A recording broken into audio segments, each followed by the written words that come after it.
जालना शहरातील जुन्या मोंढा परिसरात भर दिवसाच्या 20 वर्षीय संजू सैनी उर्फ संजय सिंग शर्मा यांची धारदार शस्त्राने वार करून निगृण हत्या करण्यात आली. दुचाकीवरून आलेल्या 2 अज्ञात हल्लेखोरांनी अचानक हल्ला करून घटनास्थळावरून पलायन केले.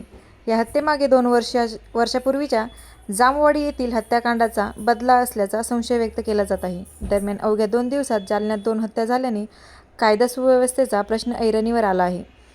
सदर बाजार पोलिसांनी गुन्हा दाखल करून आरोपींच्या शोधासाठी 3 पथके रवाना केली. जुन्या मोंढ्यामध्ये जय मा हॉटेल आहे. तिथे एक व्यक्तीला मला वाटतं 2 व्यक्तींनी मागून येऊन चाकू मारून त्याची हत्या केलेली असं माहिती मिळाल्याने आम्ही सर्व स्टाफ सहित आलेलो आहे आणि बॉडी सध्या तर PM साठी शासकीय रुग्णालयात नेलेली आहे.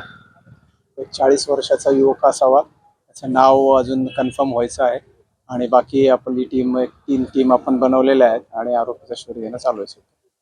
नेमके किती जण होते आणि सीसीटीव्ही मध्ये सध्या 2 दिसत आहेत, परंतु अजूनही प्राथमिकच आहे. इतरही सीसीटीव्ही पाहून किती आहेत किंवा काय याचा पूर्ण कन्फर्म तपास करून त्याप्रमाणे कारवाई करू. काय कारण आहे? तर अजून प्राथमिकच आहे, सध्या काही कळालेलं नाही. फक्त मृतदेह झालेला आहे, त्यांना दवाखान्यात नेलेला आहे आणि पुढच्या तपासातून निष्पन्न होईल तसं आपल्याला कळवण्यात. तर कशाने वार करण्यात आले? कन्फर्म नाही अजून, पण चाकू असावा असं दिसतंय आहे, परंतु ते कन्फर्म करूनच समजेल. थँक्यू.